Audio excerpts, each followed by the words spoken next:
Bienvenue chez Sophos. Bon, on se retrouve aujourd'hui, on va parler de l'orientation des jeunes. Comment les jeunes s'orientent quand ils finissent leurs études.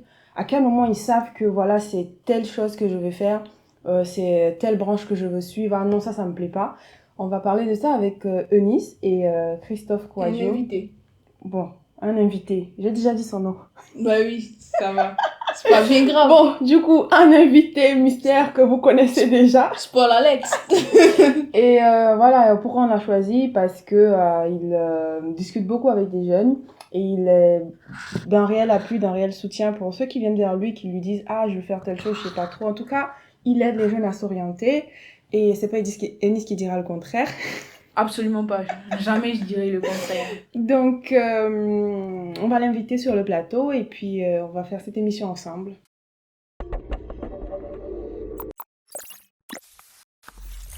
Recoucou, re-salut à tout le monde. Voilà Christophe, bonne arrivée sur notre plateau. Merci de me recevoir. Merci. Ben, merci à toi. C'est un plaisir pour nous. Comme je le disais tout à l'heure, on va parler de l'orientation des jeunes. Et on a voulu que ce soit toi qui parles avec nous de l'orientation des jeunes parce que de ce qu'on sait, il y a beaucoup de jeunes qui viennent te voir pour savoir voilà, comment je peux m'orienter, qu'est-ce que je dois faire. Même Eunice, tu as été... Ben oui, c'est vrai, t'as oublié. Mais c'est vrai, pour le coup, je me souviens très bien. Ouais. Si Eunice est dans l'IA aujourd'hui, c'est en partie grâce à toi. C'est vrai.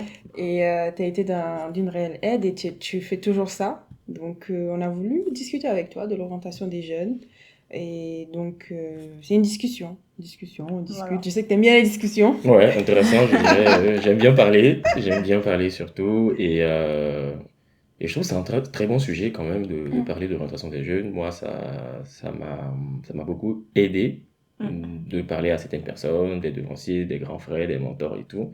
Et quand je le peux, je n'hésite pas à donner un conseil ou à le faire ou à donner une orientation. Enfin, je ne dis pas fais ceci, fais cela, mais au moins donner de mon expérience pour ouvrir le champ des possibles et puis permettre aux jeunes, à la jeune de pouvoir s'orienter convenablement. Comme il le faut, quoi. On va commencer. Je sais, j'aime les définitions, mais je voulais qu'on puisse quand même définir ce que c'est que la jeunesse. Voilà. Est-ce qu'on parle du papa de 45 ans qui se considère comme jeune? On n'en est pas là aujourd'hui. Donc, j'ai cherché un petit peu sur Internet. J'ai trouvé une définition de Bernard Houdet, qui est un sociologue de la jeunesse. Il dit que la jeunesse est à la fois âge et passage. Elle constitue un âge de la vie marqué par le passage de l'adolescence vers l'âge adulte. Et donc, il explique que c'est un âge des possibles où on explore des choses, où on réfléchit un peu. Je suis sûre que tu es d'accord avec ça. Bien sûr, que c'est une période d'apprentissage des responsabilités, d'accès à l'indépendance matérielle et de construction identitaire de l'autonomie. Donc, ça, c'est ce que lui, il dit. Et selon les Nations Unies, en fait, quand ils récoltent leurs données, ils prennent la tranche d'âge. Pour eux, un jeune, c'est quelqu'un de 15 à 24 ans. Ça veut dire qu'on est plus jeune. Bon, on dira pas notre âge. Et l'INSEE, donc, y ajoute les 15 à 29 ans. Ouais.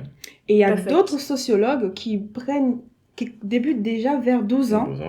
Et on dit que la phase de la jeunesse, en fait, c'est une réalité sociale qui n'existe pas en soi, de façon stable et intemporelle. Et que c'est une production, c'est une production de la société et elle est définie par des contextes historiques, juridiques et sociologiques ou économiques. Ouais, c'est clair. Vous êtes d'accord? Non, je suis plutôt d'accord avec ces définitions. Super. Donc, j'ai pris toutes ces infos-là. Je vais mettre le lien en description. Hein. Vous inquiétez pas. Tout en description, comme toujours. Toujours en description. Voilà. Et donc, Christophe, comment toi, tu t'es orienté? Alors, comment je me suis orienté Genre, est-ce que tu savais déjà ce que tu voulais faire Alors oui.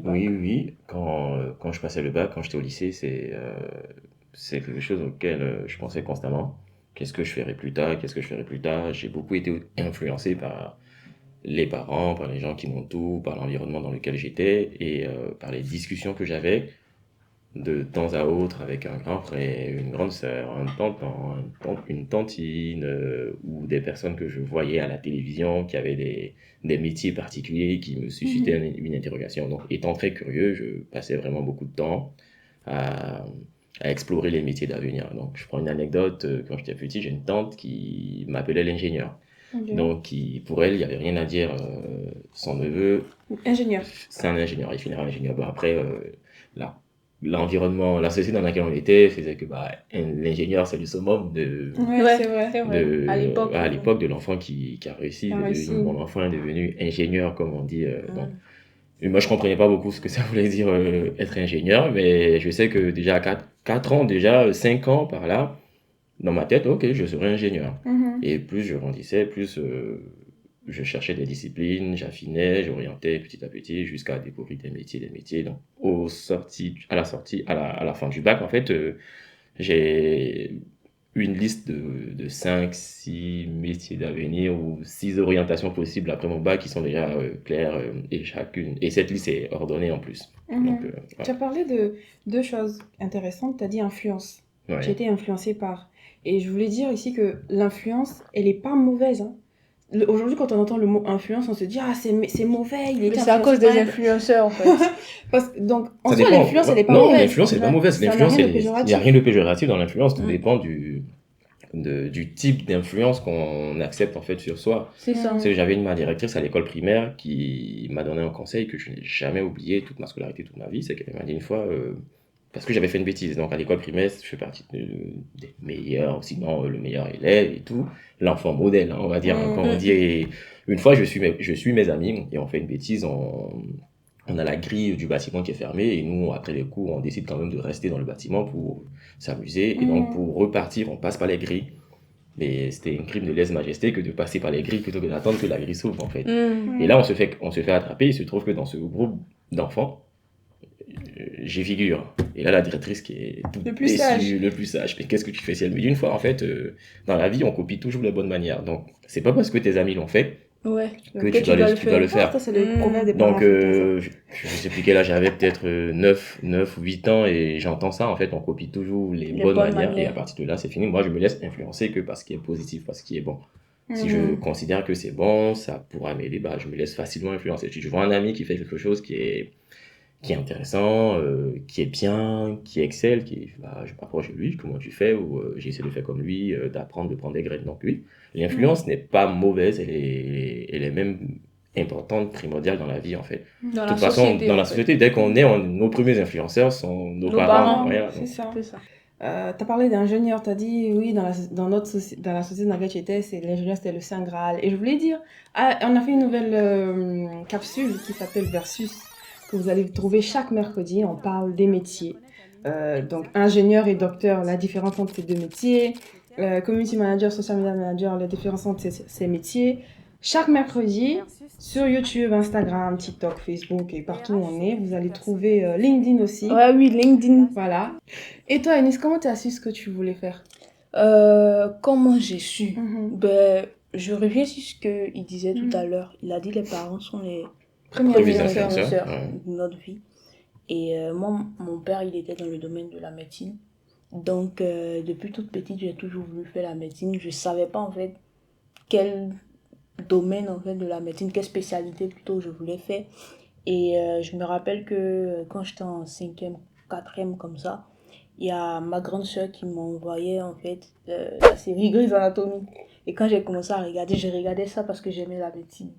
Bon, il peut y avoir d'autres trucs à l'intérieur de cette série, mais moi, c'est surtout le côté parler de médecine et tout, voir des internes en médecine et tout ça.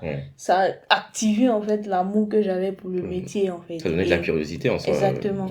Et du coup, je me suis dit, ah ouais, je vais devenir neurochirurgienne. C'était calé dans ma tête. Même quand j'ai eu le bac, c'était neurochirurgie, en fait. Maintenant, par concours de circonstances. Et moi, médecin nucléaire. Voilà, c'est vrai. Bon, toi, t'as fini docteur tout de même si c'est pas le même sujet. Ben ouais, j'explique d'ailleurs pourquoi j'ai fait un doctorat en informatique sur LinkedIn. Oui. Allez voir.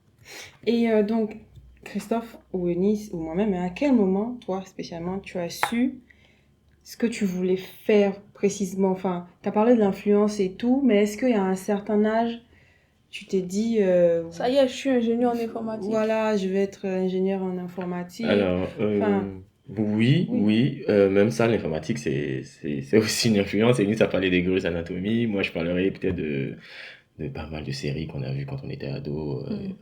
Eunice a parlé de Grey's Anatomy, et moi, il y avait aussi la série 24 heures chrono, dans laquelle il y avait l'analyste Chloé O'Brien, qui m'inspirait beaucoup. Moi, j'adorais tout ce qu'elle faisait et tout. Et je me suis dit, ah tiens, plus tard, je vais être... ouais, c'est ce que je vais faire. Tu vas être hacker. Je vais être hacker, en fait. C'est ça, en fait. À l'époque, je sais pas vraiment ce que c'est l'informatique. Pour moi, informaticien, c'est quelqu'un qui fait ce que fait Chloé O'Brien. Donc, mais je le garde dans un coin de ma tête. C'est pas forcément la première chose, mais je le garde dans un coin de ma tête. Et puis, j'ai ma tante aussi qui est informaticienne et qui vit en Europe, qui vit en France. Je me dis, ah bah tiens, elle est informaticienne, mais ça fait 2 en fait. Donc là, c'est sûr, demain après mon bac, si je fais pas ci, je ferai informatique. Donc l'informatique, en vrai, c'était pas mon premier choix, c'était pas vraiment, mais ça faisait partie des pistes d'orientation que je m'étais déjà fixées depuis l'entrée au lycée, quoi. À la base, premier choix, j'étais parti plus sur de la médecine, donc fait de la médecine, des études en médecine, de sortir médecin nucléaire, ou alors sortir agronome par la suite. Sinon, je ferais du droit, faire aussi de la politique, parce que j'adore la politique, j'aimais beaucoup l'histoire, j'aimais beaucoup les débats d'idées, apporter ma pierre en fait à la construction de la société, donc de la société ivoirienne, parce que je viens de Côte d'Ivoire aussi. Et quand je finis le bac, c'est clair pour moi en fait, je ferai tel métier. J'irai à l'université, je ferai des études de médecine, je ferai ceci, je ferai cela. Sinon, si je n'ai pas, c'est pas grave, je ne m'alarme pas parce que j'ai un autre métier dans mon sac qui est ceci, qui est là. Donc l'informatique était à, je crois, en 4e ou 5e position. Finalement, ça va être l'orientation qui se propose, disons, devant moi quand j'ai le bac, et surtout quand j'obtiens ma bourse d'études pour aller étudier à l'étranger. Mais moi, tout ce que vous dites, oui, tout ça, moi, je savais pas ce que j'allais faire. Hein. Après, on dit, mais... Enfin... C'est curieux, c'est vrai, tu savais pas ce que... Moi, j'ai toujours eu cette appréhension de me dire, en fait, comment les gens font pour ne pas savoir ce qu'ils vont faire. Je t'explique. Moi, je suis en com, mais avant la com, j'ai une licence en lettres modernes. Donc, comment je suis arrivée à la communication, c'est qu'après mon bac, je viens en France et je veux faire de la communication. Mais j'ai pas les moyens. Je suis arrivée en retard, donc les écoles ont déjà toutes commencé et tout ça. Donc, ok, l'option d'aller à la fac. À la fac, mon oncle me dit, ouais, faut faire du droit. Je dis, non, moi, je veux pas faire du droit. Apprendre des articles, tout ça, là, c'est pas mon truc du tout. Ouais, non, c'est pas du tout mon truc, je veux pas. Et je me souviens que quand j'étais en terminale, j'ai mon professeur de français qui m'inspirait beaucoup. Hein. Elle était droite dans ses bottes et tout. Elle m'aimait bien en plus. Donc, je lui ai demandé quelle étude vous avez faite. Elle m'a dit, j'ai fait lettres modernes. Donc, c'est resté en fait. Et quand j'arrivais en France, j'ai dit, ah, j'ai mon prof de français qui a fait lettres modernes, donc bon, pourquoi pas. En fait, j'avais de manière peut-être inconsciente, soit de philo, soit de faire philosophie, soit de faire lettres modernes. Parce que j'étais forte aussi en philo et tout, donc je me suis dit, je peux me lancer dedans, et puis j'aime bien réfléchir.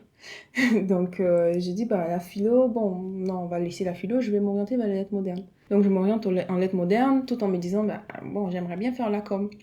Et quand on arrive en 3e année de licence, donc j'ai ma licence, et à ce moment-là, je dois aller en master. Mais il n'y a que des masters recherche. C'est soit de ça, soit tu vas enseigner. Exactement. Mais moi, je ne voulais ni aller chercher dans les livres littérature classique, ni aller enseigner. Donc là, je reviens à mon point de départ, la communication que j'ai pas pu faire parce que j'étais arrivée en retard et que je savais pas que je pouvais... Enfin, c'était de grosses sommes à débourser et que j'avais pas. Mais je savais pas qu'il y avait les banques et tout qui te faisaient des prêts, toutes ces choses-là. Donc, il a fallu que 3 années passent. Et je reviens à la communication parce que là, je suis un peu plus aguerrie. Et donc, je me lance en communication, 3e année de com, master 1, master 2. Et puis, je suis là où je suis aujourd'hui. Mais à la base, après, à la base, tu savais ce que tu voulais faire. Je savais, c'est vrai, plus ou moins. Je savais, je suis revenue au point de départ. Tu savais, mais c'est juste que la possibilité n'était pas devant toi, tu vois. Voilà, c'est comme lui, il a parlé de médecine. Il savait ce qu'il voulait faire, c'est juste que la possibilité c'est pas faite. La possibilité c'est pas faite. Moi pareil en fait. L'orientation vers la médecine nucléaire n'était pas aussi droite en Côte d'Ivoire. De toute façon, je pense que la faculté de médecine n'avait pas très lent à ce moment. La chose c'est que j'y ai réfléchi assez tardivement. Il a fallu que j'aie le bac et que je m'asseye pour me dire, ah, mais qu'est-ce qu'on fait maintenant? Exactement. Alors que toi, ou même Eunice, en amont, vous aviez déjà... C'était déjà acté, plus ou moins. Je veux faire telle chose. Pas plus ou moins, mais vraiment très acté, je vais faire telle chose. Pour moi, c'est normal, ou du moins, c'est pas normal de terminer son cursus scolaire, donc le lycée sans savoir ce qu'on va faire après, où est-ce qu'on va. Est-ce que c'est une fatalité? Alors, une fatalité, je n'irai pas jusqu'à là, parce qu'on peut apprendre à tout moment. Mais pour moi, il faut savoir où on va, en fait. Plus on sait où on va, en fait, mieux on s'arme pour y arriver. Et pour moi, c'était clair. Il fallait que je sache où je vais. Donc, après le bac, il m'arrivait parfois de m'asseoir, disons, avant le bac au lycée, même en seconde, depuis la seconde, bon, ok, je vais faire quoi? Ok, ça me plaît bien de faire sciences politiques, ça me plaît bien de faire sciences politiques, mais pour faire sciences politiques, de quoi est-ce que j'ai besoin, là, aujourd'hui, au lycée, pour y être? Ok, bah, il faut que je sois bon en histoire, il faut que je m'exprime bien, donc français, il faut que je connaisse un peu de philosophie, et ainsi de suite. Si c'est clair dans ma tête, il n'y a rien à dire, je veux faire le droit, je veux faire ceci, bah, au lycée, je ne me focalise en fait que sur ces matières-là. Ah non, bah, finalement, je veux faire de la médecine. Moi, c'est clair, j'irai à la fac, je ferai de la médecine. Et je pense qu'à l'époque, ça n'avait pas encore forcément germé dans ma tête la branche médecine nucléaire, mais je savais que j'allais faire de la médecine. Et pourquoi? Parce que bah, j'étais très bon en sciences naturelles et je me suis dit, bon, bah, écoute, je vais faire médecine. Moi, je m'oriente pour faire médecine. Pour faire médecine, qu'est-ce qu'il faut? Il faut que je sois bon en sciences naturelles, je donne tout, je donne le maximum. Donc, je sais où je suis, je sais où je veux aller. Donc, je me donne des moyens pour y arriver. Quand je termine le bac, bah, j'ai une idée claire, en fait. Okay. Et donc, tu avais toutes ces idées de je sais où je vais à partir de quoi? 14? Oui, bien avant les 18 ans, j'ai déjà ma petite liste, hein, parce que quoi, j'ai 15 ou 16 ans en seconde. Et 15 ou 16 ans en seconde, je suis pas forcément dans les meilleurs en classe, je suis pas forcément dans les meilleurs, surtout en sciences naturelles, parce que c'est là où débute en fait vraiment. Tout à l'heure j'ai parlé d'agronomie ou de médecine, mais en sciences naturelles en seconde, je comprends pas beaucoup ce qu'on fait en sciences naturelles. Tant en physique, il n'y a pas de problème, dans les autres matières, il n'y a pas de problème, mais en sciences naturelles, je comprends pas. Et là, quand j'ai le déclic, donc je crois que je dois avoir 16 ans, je me dis, ok, moi, il n'y a rien à dire, cette matière, je vais la maîtriser, et moi, j'irai faire de la médecine ou j'irai faire de l'agronomie.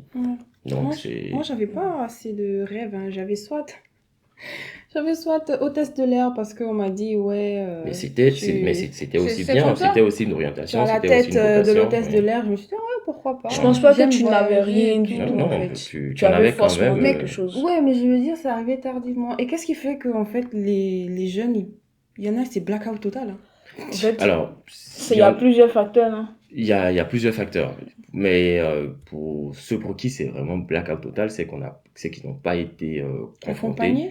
Accompagnés, je dirais pas forcément, parce que quand on prend conscience qu'on est à l'école, quand on prend conscience de pourquoi est-ce qu'on va à l'école, on va à l'école parce que bah, demain on va exercer tel métier, exercer telle vocation. Quand on prend conscience de cela, ben, on se donne, entre griffes, les moyens. Après, je suis conscient aussi que selon l'endroit où on vit, on n'a pas forcément les moyens matériels d'aller chercher l'information ou même d'avoir accès à l'information. Moi, mon cas, c'était, je dirais pas assez simple parce que j'avais accès à un ordinateur. C'est vrai, on était encore dans les années début 2000 où j'avais accès à un ordinateur, j'avais accès à Internet, et même si je n'en avais pas à la maison, j'avais un cybercafé juste en face où j'avais passé du temps, fait des recherches et Google, donc j'étais assez curieux. Donc on a toujours quelque chose pour s'orienter, pourvu qu'on sache pourquoi est-ce qu'on va à l'école, qu'est-ce qu'on est en train de faire là à l'école. Donc c'est blackout, c'est que je vais à l'école pour aller à l'école en fait, pour voilà, c'est ça que vraiment on ne sait pas pourquoi on va à l'école, pourquoi on doit travailler. Pour moi, c'est le système, sincèrement. Ouais, c'est ce que Eunice, elle dit toujours. En gros, si tu veux, il y a des conseillers d'orientation. On va dire des conseillers d'orientation, mais les conseillers d'orientation, ils peuvent pas faire plus que... Parce que c'est... L'enfant, il est encore jeune, dans 6e. Déjà, quand tu commences 6e, 5e, 4e, 3e, à partir de 3e, tu dois savoir ce que tu veux faire. Parce que c'est là où tu vas, en fait, choisir un lycée. Tu vas choisir un bac précis. Et là, regarde, en fait, comment ça se passe. On prend les enfants. Moi, je me rappelle, on m'a pas vraiment demandé ce que je veux faire en tant que tel. Ils ont regardé, tu es bonne en maths, tu peux faire la série C. Oui, c'est moi je disais, je veux faire la série A. Pourtant, je voulais faire médecine. Pourquoi je voulais faire la série A? Parce que je voulais pas faire tout ce que j'ai regardé dans la famille. J'ai vu que personne n'avait fait la série A. Donc, je me suis dit, pourquoi pas? Et puis, tu fais pourquoi ne pas faire quelque chose de différent? Voilà, pourquoi ne pas faire quelque chose de différent finalement? Parce que à la maison, tout le monde avait fait l'allemand. J'ai décidé de faire l'espagnol. Tu vois? Donc, je me disais, bon, peut-être que je vais faire la série. En fait, dépenser les parents, hein. C'est la coûte cher, hein. Je me suis dit, je vais faire A1 parce que c'est un peu plus maths, juste pour qu'il y ait au moins un littéraire dans la famille. Mais bon, mon sens scientifique était un peu trop élevé, tu vois. J'imagine bien, ouais. Mais, pour dire qu'on regarde, si t'es pas bon en maths, physique, en tout cas au bac général, on te met en quoi? On te met en série C déjà, seconde C. Si tu es bon en maths, si tu es bon en maths, en physique. Si on voit que tu n'es pas bon en maths physique et que tu es très bon en français et tout, on te met en série A. Si tu es entre les deux, on te laisse en seconde C. Seconde C et ensuite... Après l'orientation, on regarde en première C qui va aller en première C, qui va aller en première D. Première D, c'est la poubelle, on dira. Désolé pour le terme. Mais c'est genre quelqu'un qui n'est ni bon en maths, ni bon en français. Il est là. On te met en fait en première D tout simplement. Si tu n'es pas super excellent en maths, tu n'es pas super excellent en français. Vous allez rire de mon parcours. On te met en première D tout simplement. Et après, c'est comme une jungle en fait. C'est genre, bon, c'est mes notes qui m'envoient là où je dois aller. C'est pas genre, parce que j'ai décidé, je vais là où je dois aller en fait. C'est juste, en fonction de mes notes, on te dit, toi tu dois faire quelle filière. Et même quand on regarde bien l'orientation, moi je me souviens, quand j'ai demandé la bourse du Maroc, j'ai demandé la médecine. Mais parce que j'étais très bonne en maths physique, on m'a mis en maths info. Pour dire que le système est fait de telle sorte que parfois, si tu veux pas dépenser beaucoup et que tu veux suivre une certaine orientation, tes notes en fait t'envoient dans une autre direction. Et c'est aussi là où tu aiguises tes notes en fonction de ton orientation. Tu sais que je vais aller en médecine, bah, pour faire la médecine, qu'est-ce qu'il faut? Il faut tel, parce que c'est ce qu'on va regarder pour t'envoyer dans cette discipline. Donc, tu te focalises là-dessus, sans pour autant délaisser les autres, c'est ce qui est important. Bon, tu as parlé de la série D. Moi, j'ai fait une série D. Et j'ai fait la série D, pas parce que j'étais nul en maths physique, mais parce que j'estimais que j'avais pas besoin d'aller me casser la tête à faire de grosses études en série C. En série C. Pourtant, c'est pas les grosses études. Bah, c'est peut-être la compréhension que j'avais c'est pour ça que j'ai dit mais pour mon parcours ou pour ce que je voulais faire plus tard, bah, j'avais tout intérêt à ne pas être éloigné des sciences, mais aussi être un peu plus proche des lettres, donc en série D. Moi, ce qui s'est passé, c'est quand on a fini la troisième, moi, je voulais parler anglais dans mes métiers. Ça, oui, c'est vrai, je m'en souviens. Donc, j'étais très bonne dans tout ce qui est lettres et tout. Donc, en troisième, on m'oriente en seconde A. On m'oriente en littéraire. Donc, j'étais censée faire une seconde A. Mais, bon, comment je vais dire ça? J'ai été conseillée, on m'a dit non, faut faire les sciences et tout, parce que littéraire, machin, c'est pas trop ça. Tu vois, genre, on m'a découragée, quoi. Pourtant, mes résultats montraient que je devais aller en littéraire. Donc, je fais une seconde C. Je fais une première D. Mais ça se passe très mal. Mais ça se passe très, très, très mal. À ce moment-là, tu n'avais aucune idée de ce que tu voulais faire Non, j'avais aucune idée parce que je cherchais à résoudre mon problème des notes. Je pensais pas. Oui, plus tard, qu'est-ce que je vais faire comment après je vais passer la seconde C? Ouais. Comment je vais passer la première D? Et j'étais stressée parce que je me dis, mais si je vais en terminale avec ça, je vais échouer au bac parce que je te dis, j'écris mon nom sur la feuille, je dors parce que je comprends rien à tout ce qui se dit, tu vois. Mais parce qu'à la base, là où on m'a orientée, il y a quelqu'un qui m'a dit, et c'était une personne qui avait quand même un certain monopole de mes décisions, donc je pouvais pas changer. Donc j'ai été obligée de m'orienter selon ce que la personne elle me disait. Okay. Pourquoi? Parce que cette personne-là elle allait en littéraire et que finalement en tout cas ça s'est mal passé. Donc faut pas que moi je puisse prendre le même chemin. C'est ce qu'il faut pas faire parce qu'on a aussi tendance à se projeter sur le jeune, sur l'enfant. Oui, c'est ça. Parce qu'on veut que l'enfant fasse des études que nous on n'a pas fait et qu'il réussisse là-bas. Donc on lui dit obligatoirement fais ceci, suis ce chemin, alors que ça fonctionne pas comme ça, c'est un condensé, c'est un mélange en fait des deux, de ce que veut l'enfant lui-même pour sa propre vocation à lui, qu'est-ce qu'il veut faire plus tard, et des moyens qu'il a à sa disposition. Moi, quand je parle avec des jeunes, que ce soit avec mes petits frères, ma petite sœur aujourd'hui, c'est ok, bah tu veux faire quoi? La première question que je leur pose, c'est qu'est-ce que tu veux faire toi-même? Non, moi j'aime bien ceci, moi je sais pas. Non, forcément, il y a un truc en toi qui te parle, qui t'appelle, et oui, mais je sais pas, dis-moi de faire quoi? Bah non. C'est pas moi qui vais te dire ce que tu vas faire, parce que si moi je t'impose ma volonté, demain tu te rendras compte peut-être que c'est pas vraiment ce que tu voulais faire. C'est toi qui m'as dit de faire, ça n'a pas marché. En fait, mais par contre, en te disant, bon, ok, voilà ce que moi je fais comme métier, voilà moi mon parcours, voilà comment je me suis décidé, aujourd'hui je fais tel métier. À côté de mon métier, il y a tel autre métier par exemple, qui consiste à faire ceci, à faire cela, mais c'est pas exhaustif. On va faire des recherches. On est en 2025, l'Internet depuis le téléphone portable, donc fait des recherches, et elle fait des recherches. Ok, tu m'as parlé de data scientist, j'ai vu ce que c'est, j'aime bien, je dis ok, bah coche-le, je suis dentaliste. Oui, une semaine après, en fait, j'ai vu aussi le métier de mine, machin truc, géologie, tout et tout. Je dis, ah oui, ça te plaît bien. Elle en quelle classe? En terminale. Oui, ça te plaît bien? Oui, ça me plaît. Ok, bah coche aussi sur la liste. Et à la fin, au bout de quelques temps, j'entends, ok, bon, maintenant j'ai une liste en fait. J'ai 3 ou 4 métiers et tout et tout. Je dis, bah tant mieux. Au moins après ton bac, tu seras orienté. Là, elles viennent de faire les orientations, je pense, pour le bac, qu'elle a déjà. Elle a déjà coché comme ça, elle a déjà choisi ses orientations en fonction de ces listes qu'elle s'est composée, de cette liste qu'elle s'est composée elle-même. Et c'est pas moi qui lui ai dit fais ça, fais ça. Je lui ai juste dit voilà ce qui existe, voilà les pistes, fais tes recherches, qu'est-ce qui te parle le plus. Et en fonction de cela, tu verras, tu découvriras dans la direction que tu prends. De toute façon, il y a toujours un moyen de changer, de se réorienter. Tu sais, le problème... vas-y, si tu veux. Je dis chasser le naturel, il revient au galop. Je suis allée en seconde C, première D. J'ai fini en terminale A2. Pour te dire, je suis allée faire la lettre pure et dure.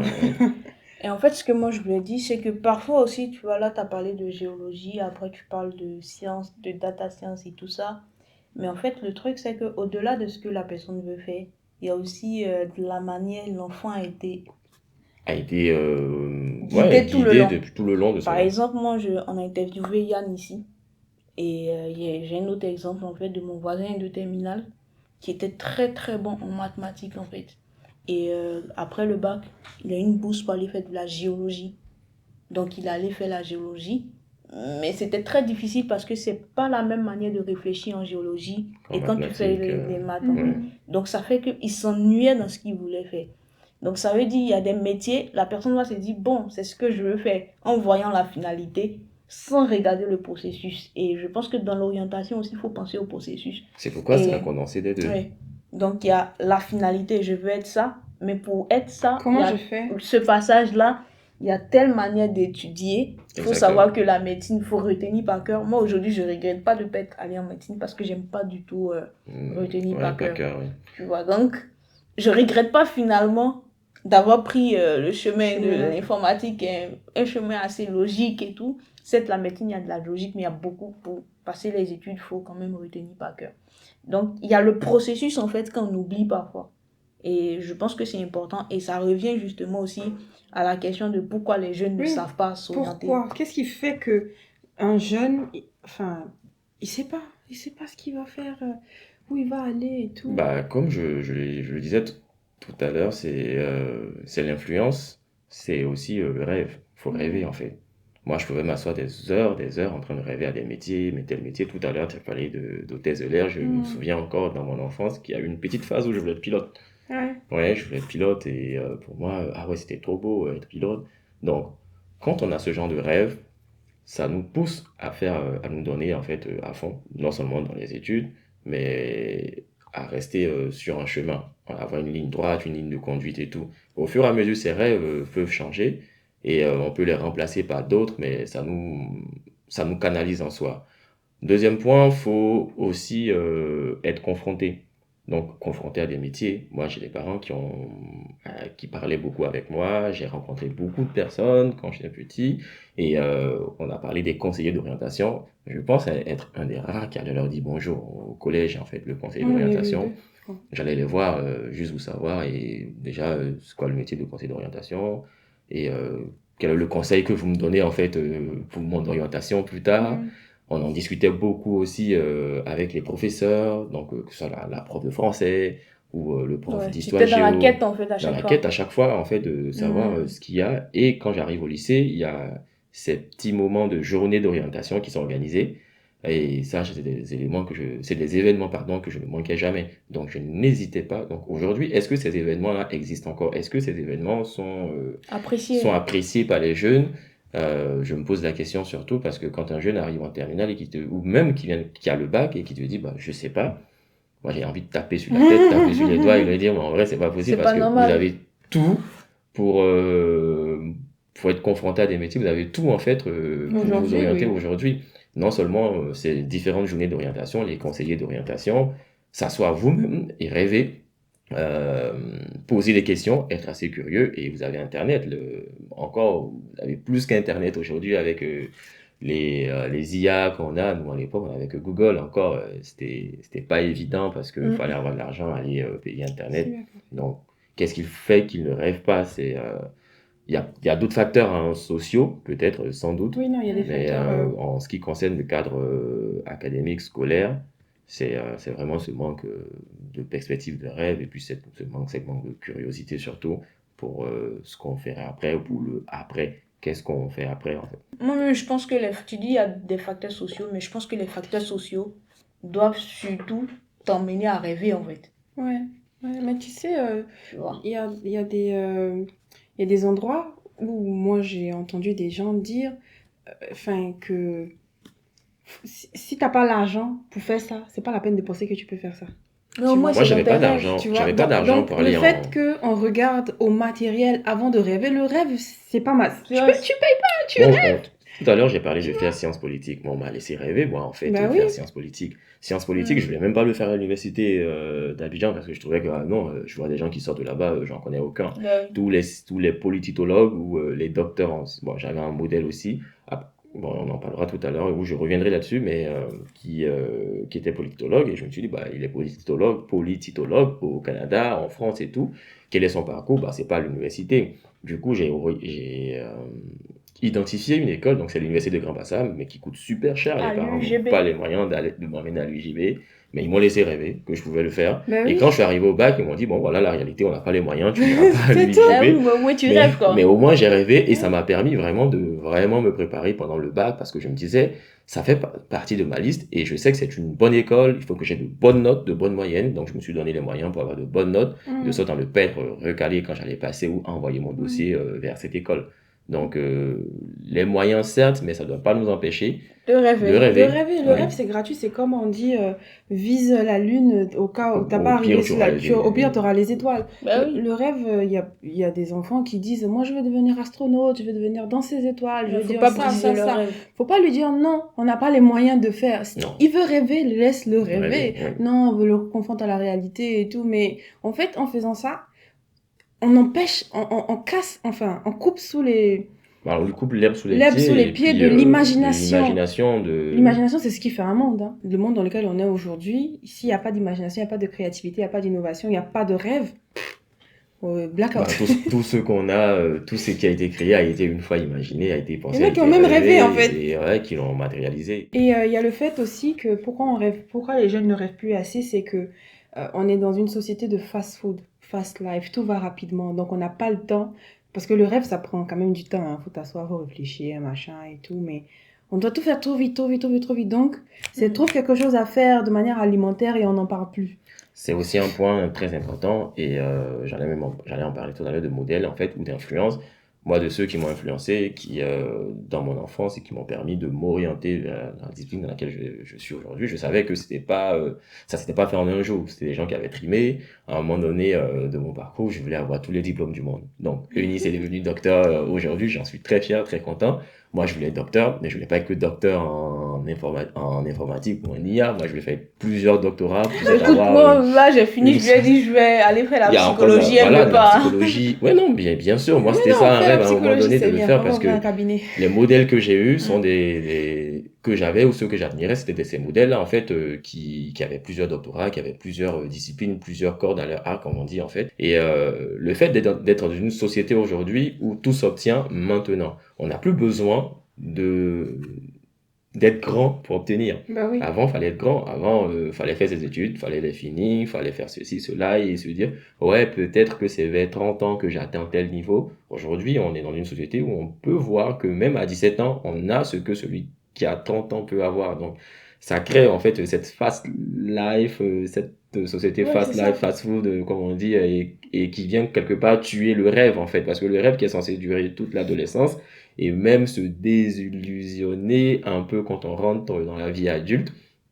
est cassé et tué tout de suite en fait quand on est ado. Tu vois ton pote adolescent qui a aujourd'hui une vie établie qui toi est ton rêve de plus tard, tu te dis en fait pourquoi je l'ai pas maintenant? Moi je le veux maintenant et si je peux pas l'avoir maintenant donc ça sert à rien. Après regarde, il y a aussi parce que je pense pas que ça soit un rêve bien établi que les ados ont. Je pense que c'est surtout la quête de l'argent en fait qui a emmené cela.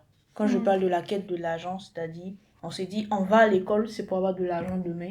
Donc, si je peux avoir de l'argent rapidement aujourd'hui, pourquoi je vais en fait aller travailler pour avoir de l'argent? Pourtant, moi, sincèrement, quand je pensais à m'affilier à ce que je veux faire plus tard, le premier réflexe, c'était pas comment je vais gagner de l'argent, c'était est-ce que ce que je vais faire va impacter déjà le monde et est-ce que ça me plaît déjà? Je dirais même plus, si on doit parler d'argent, c'était aussi pour avoir de l'argent, il faut que j'atteigne ou que je fasse tel métier. Et peut-être plus tard, ce métier me permettra de gagner de l'argent. Voilà. Mais aujourd'hui, on sait que pour gagner de l'argent, j'ai plus besoin de faire un métier. Moi, quand je voulais être pilote ou quand je voulais être médecin nucléaire, je savais que c'était des métiers rares. Enfin, pas des métiers rares, mais des métiers compliqués et qui faisaient gagner beaucoup d'argent. Mais je savais que si je finissais agronome, ingénieur agronome, j'avais 18 ans, je savais déjà qu'ingénieur agronome, ça allait me faire payer de fou. Je savais que si je devenais médecin, j'allais gagner énormément. Je savais que si je faisais de l'informatique, en tant qu'analyste, programmeur, développeur, j'allais gagner énormément. Je savais que l'argent allait venir. Mais pour que l'argent vienne, il y a ce travail, ou du moins, il y a cette vocation qu'il me fallait d'abord accomplir. Mais comme tu le dis aujourd'hui... Puis il y a l'amour, je dirais. Il y a l'amour aussi de la chose. Mais aujourd'hui, on perd l'amour, le jeune, on veut l'argent. Je veux l'argent, tout de suite. Mais comment avoir l'argent, cet argent? J'ai plus besoin d'être pilote pour avoir cet argent. J'ai plus besoin de faire tel métier pour avoir cet argent. J'ai juste besoin de faire autre chose, moins compliqué, moins difficile. L'autre chose peut être légale ou pas légale. Hein. Oui, peut être légal ou pas légal. C'est tout à fait. Il y a des métiers qui sont assez légaux et qui demandent pas des années ou des sacrifices intenses en études. Avec les réseaux sociaux, on a une vision biaisée du monde. On passe notre journée à scroller. Tu passes plus de temps à faire ça qu'à chercher ce que tu vas faire de ton avenir. Après, tu peux passer ton temps à scroller sur les métiers, sur les métiers de demain. Mais toutes les vidéos qu'on a, tous les contenus avec lesquels on nous gave, tu vas sur TikTok, tu as l'impression que tu sors de là plus abruti qu'autre chose. Tu vois. Après, ça dépend de ce que tu regardes. De ce que tu regardes, de comment tu as orienté ton algorithme et tout. Mais après, même par rapport à ce que tu regardes, c'est pas bon. Parce que regarder une vidéo de 30 secondes à chaque fois scroller, tu peux passer 5 heures dedans, hein. En fait, ça a été montré que tu sécrètes tout le temps de la dopamine et c'est pas bon pour ton corps. C'est comme si tu es en train de sauter à chaque fois d'un avion, à chaque fois que tu scrolles. Donc la récompense, elle est tout de suite immédiate. Donc cette sensation d'accomplissement plus tard.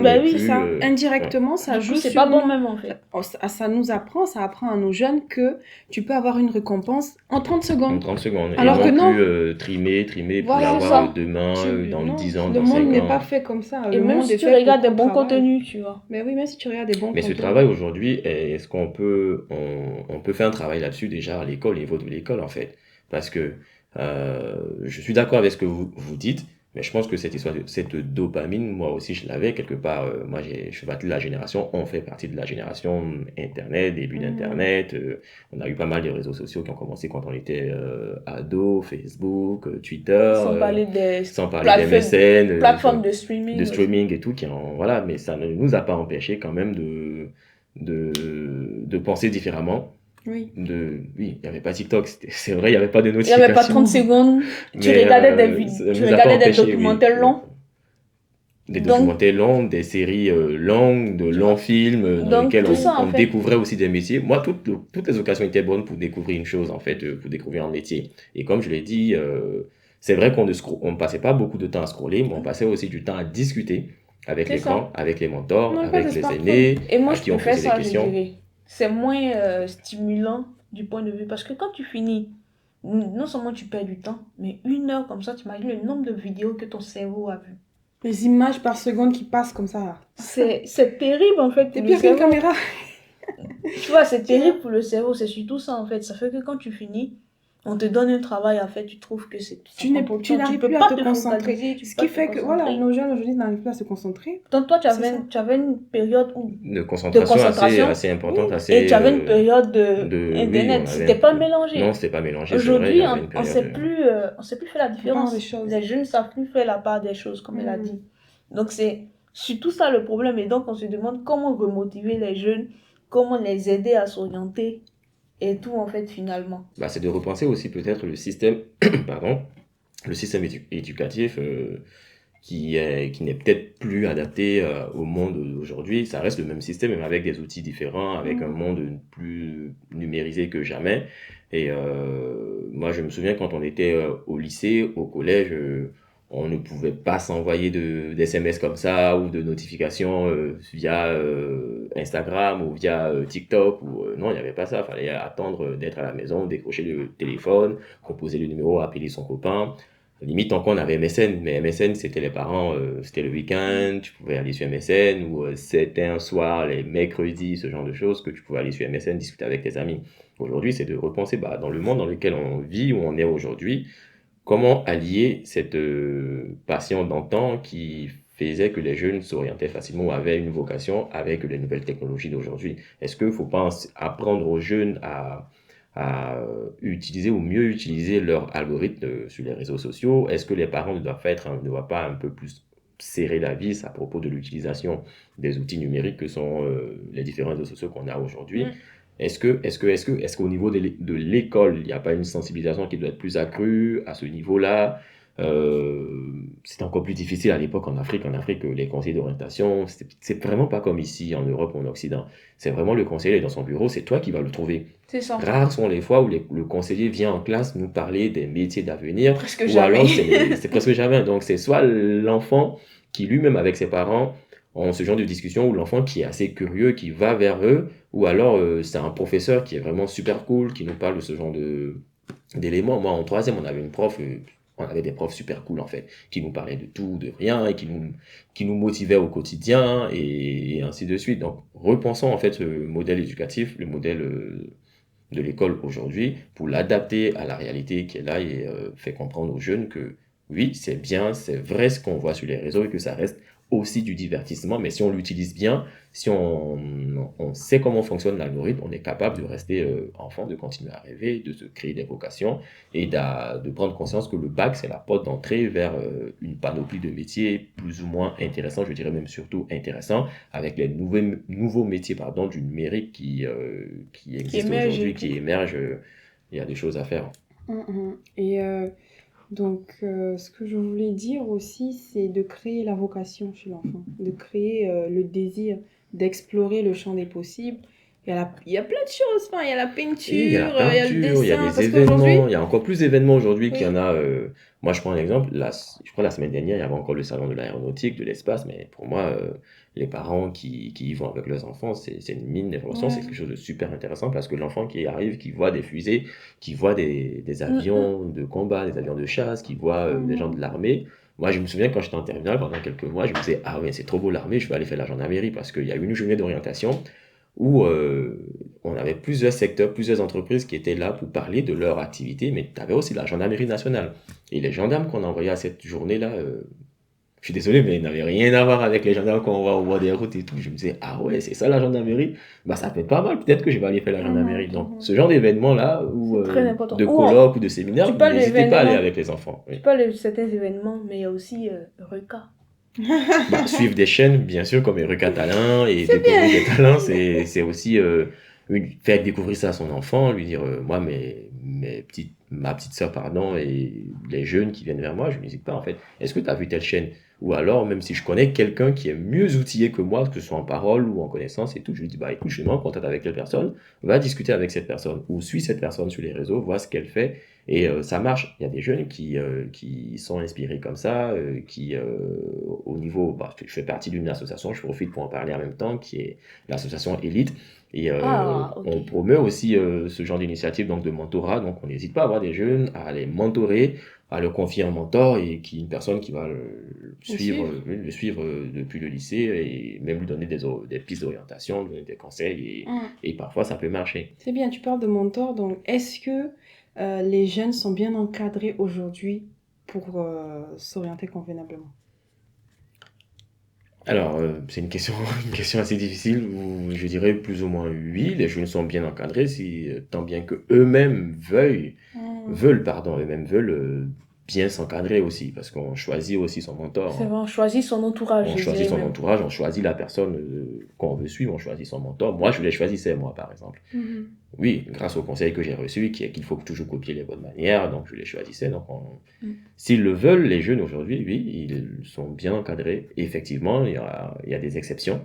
Et pour ces exceptions-là, c'est à l'école de prendre le relais, c'est à la société elle-même de prendre le relais. Ouais. Mm-hmm. Et en fait, le problème aussi, c'est que on a une vision, comment on va dire, centrée sur un seul point. C'est-à-dire, on va parler de bureautique, les métiers qu'on vise, c'est l'économie, pas bureautique, oui, il faut être dans un bureau et tout ça, alors que le champ des possibles, il est vaste. Il y a la pâtisserie, la cuisine, la peinture, les arts et toutes ces choses-là. C'est vraiment aussi à nous ou à la société de valoriser ces métiers-là, de leur donner plus de poids pour qu'elles aient plus d'écho, qu'ils aient plus d'écho auprès des jeunes. Donc un jeune demain qui voudra... Nous, à notre époque, c'était pas possible de dire déjà, il y a les parents. Déjà, il y a les parents. Tu pourras pas dire à ton parent, je fais de la pâtisserie, je vais faire de la menuiserie. Bah non. Pourtant, c'est des métiers artisans qui sont tout à fait nobles. Nobles et avec beaucoup plus de valeur, même, je dirais, que d'autres métiers qui existent aujourd'hui. Donc c'est à nous de les valoriser et d'emmener les jeunes, de les confronter à ces métiers-là, leur dire, écoutez, si tu veux faire cela, c'est possible, tu veux faire pâtissier, voilà, tu pourras finir comme Philippe Ducasse ou Cyril Lignac, par exemple. Cyril Lignac, c'est aujourd'hui un modèle, donc un jeune qui voit Cyril Lignac, oh là là, moi je vais être comme Cyril Lignac, ou je vais être comme Alain Ducasse, je fais de la cuisine, ou comme... Qui n'est plus à présenter, par exemple. Qui n'est plus à présenter, effectivement. Donc, on a fini. Est-ce que vous avez un mot de fin? Je pense que je vais laisser la parole à notre invité pour un mot de fin. Alors, moi je dirais aux jeunes, en fait, de rêver, c'est la première étape en fait vers l'orientation, rêver un métier. Si vous ne savez pas, vous ne connaissez pas les métiers en fait d'avenir, n'hésitez pas à vous rapprocher de vos professeurs, de vos parents, de vos aînés, de vos grands frères. Soyez assez curieux, posez des questions. Un enfant qui pose des questions, c'est vrai qu'il est un peu agaçant, mais il n'y a aucun adulte qui ne répondra pas parce qu'on aime bien les enfants qui posent des questions. Posez des questions, renseignez-vous et vous avez la chance d'avoir les outils numériques aujourd'hui, Internet, les réseaux sociaux. Aller vers les ressources, les influenceurs en ligne ou les médias en ligne qui proposent du contenu d'éducation.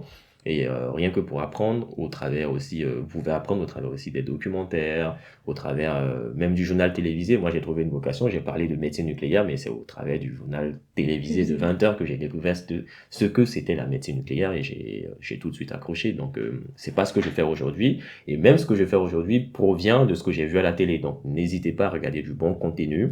N'hésitez pas à poser des questions aux dévanciers, aux aînés qui sont passés par vos écoles, vos universités pour savoir est-ce qu'ils sont épanouis dans ce qu'ils font aujourd'hui. Et si c'est pas le cas, sachez que même si vous vous êtes trompé dans l'orientation, il y a toujours une manière de rebondir, vous pourrez toujours rebondir.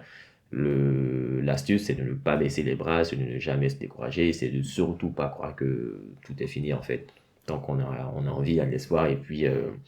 si aujourd'hui on ne sait pas quoi faire parce qu'on vient d'avoir le bac, ce n'est pas la fin du monde, c'est encore le moment ou l'occasion de se rapprocher de personnes en qui on a confiance et de leur poser quelques questions, 2 ou 3 questions. Voilà. C'est un très beau mot de fin. Je pense que moi, personnellement, après ce qu'il vient de dire, j'ai rien à ajouter à part on a mis ton compte LinkedIn en description. N'hésitez pas, envoyez-moi des messages, écrivez-moi si je peux, vraiment ça sera avec plaisir que je pourrais aider un petit frère ou une petite sœur. Ouais. Et en plus, abonnez-vous aussi à Eureka Talents. C'est important.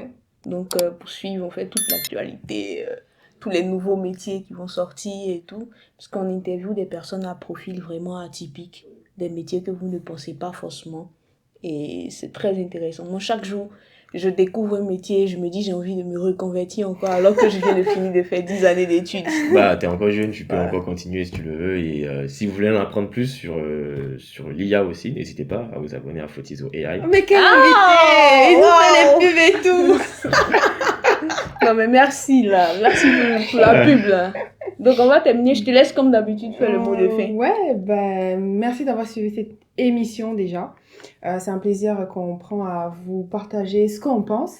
C'est pas toujours évident, mais on le fait avec bon cœur et on sait que ça va aider plusieurs. Ce que je retiens aujourd'hui, c'est que le rêve est permis, le rêve ne coûte rien, il n'est pas payant. Même si on n'a pas d'argent aujourd'hui, ton cerveau tu l'as et c'est tant mieux. Tu peux rêver d'être astronaute, tout ce que tu veux, dans ces étoiles, pâtissier, pâtissière. Bref, tu peux rêver et le champ des possibles est vaste. Laisse-toi inspiré par ce qui t'entoure et il y a forcément quelque chose au fond de toi qui bat plus fort que ce que tu es en train de faire aujourd'hui. Écoute cette voix et puis demande des conseils, prends conseil auprès des gens et regarde Eureka surtout aussi. Merci. Ciao, à bientôt chez Sophos.